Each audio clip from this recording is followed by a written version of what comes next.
Welcome back to Harvard. The crazies are still on the rise. A study by the Southern Poverty Law Center finds that the number of anti-government patriot groups has exploded over the last 4 years. According to the study, these groups typically believe that the federal government is conspiring to take Americans' guns away from them and destroy their liberties as it paves the way for a global one world government. Well, these are groups like the Constitution Party, We Are Change, Tyranny Response Team, and Americans for a Free Republic. And these anti-government patriot groups have skyrocketed in number during President Obama's time in office. There were only 149 groups back in 2008. In 2012, there were more than 1,300, and that's an increase of over 800%. Look at the chart there. Yesterday, the Southern Poverty Law Center sent a letter to Homeland Security Secretary Janet Napolitano and Attorney General Eric Holder warning that the gun control debate may lead to even more such groups being founded. Mark Potok is a respected guy for us. He's with the Southern Poverty Law Center, and Brian Levin is with the Center for the Study of Hate and Extremism at California State University, San Bernardino. Gentlemen, I want you to start tonight. It's your report, Mark, so lead the way here. Let me ask you this. I'm going to get into this in my close tonight on the show, which I feel a lot. I look at Obama as a perfect American. I don't mean politically. We can disagree left and right on him. You can argue about the drones, argue about the fiscal policy, all that stuff. But as a citizen, the guy went to school. He never broke a law. He did everything right. He raised a wonderful family. He's a good husband, a good father. My God, I don't think he's ever got a speeding ticket. The guy does everything right. And these right-wing, and he's really been pretty moderate on guns until the horror of Newtown. And I don't know what they're so afraid of him for, except he happens to be black. Is there some reason why he has sparked this explosion in right-wing organizing? Well, I think, like you say, Chris, I mean, it has to do with his color. What I would say is that with a lot of these groups, it's not visceral Klan-like racism. It's not, we want to send black people back to Africa or something along those lines. It's more like I look at the White House, I see a black man there, I feel the culture's changing all around me. By the way, the economy's terrible, I can't get a job, or I'm afraid I'm going to lose the one I do have. And it kind of all melds together in a feeling of, I've lost my country. Somehow this is not the country that my forefathers created. So I think there's a real heavy dose of racism in there, but it's only a piece of the mix. Let me argue that. There's so much of America that remains traditional. Small-town American life is very much small-town American life. Our religions are still our religions. I mean, movies can be racy, but you don't have to go to movies. You can ignore their existence. Television's pretty tame. What is it that really rocks them? What it really makes them, my God, it's not like my life anymore. What is it? I'm still looking for it. I understand when communities change ethnically. That's always been a concern of people who've lived there a long time. When something new, it's hard to accept sometimes. But these people live out in the Rocky Mountain areas. They live up in the Northwest.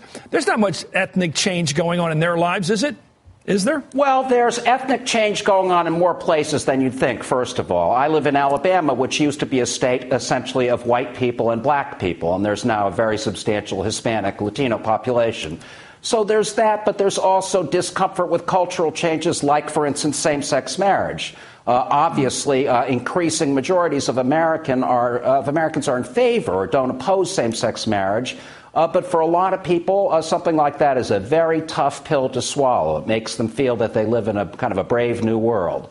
Yeah. So certainly it's true. I mean, you don't have to watch racy TV. You don't have to sort of see Madonna on MTV or whatever it is. And yet I think there's a feeling that things are changing and changing very quickly. Well, luckily for us, our marriage is really involved in a relationship between two people, me and somebody else, my wife, my queen, and that has very little to do with anybody else, luckily. Let me go to you, Brian. I mean, the way I'm chalking this up, this right-wing hysteria, if you will, maybe it's logical in their point of view, the way they're thinking about demographic change, but guns, immigration, and gays, is that your reading that those are the stimuli to these people when they decide to organize these hate groups? I think it's a lot of it, but I think we have to put it in a context. The folklore of the far right, and I'm not talking about Mitt Romney supporters. I'm talking about people who have opted out of our political process. And that's what's problematic. These people see the terra firma under them as shifting, something that anchored them before they no longer see as anchoring them. Who do they root for? Who do they root for? They don't root for anybody now. They don't root for Rand Paul, Pat Buchanan. I mean, who? They must like this new guy, Ted Cruz. They must love Ted Cruz. Come on.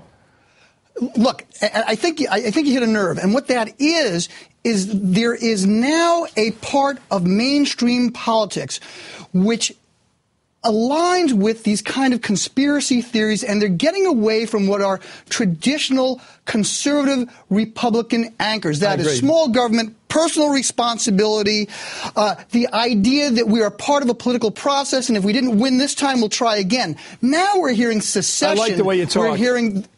Yes, that makes sense. But what happened to the guys, the crazy, I call them crazy because they have so much evidence to the contrary.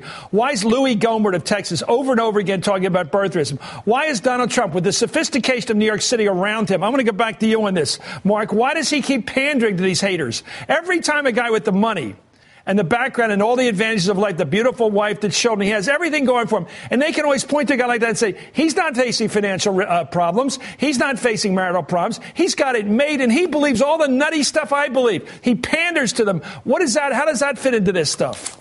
Well, I mean, who in the world is to say what Donald Trump really believes? I mean, I think that the reason people act the way they do in large part is because there's a base out there.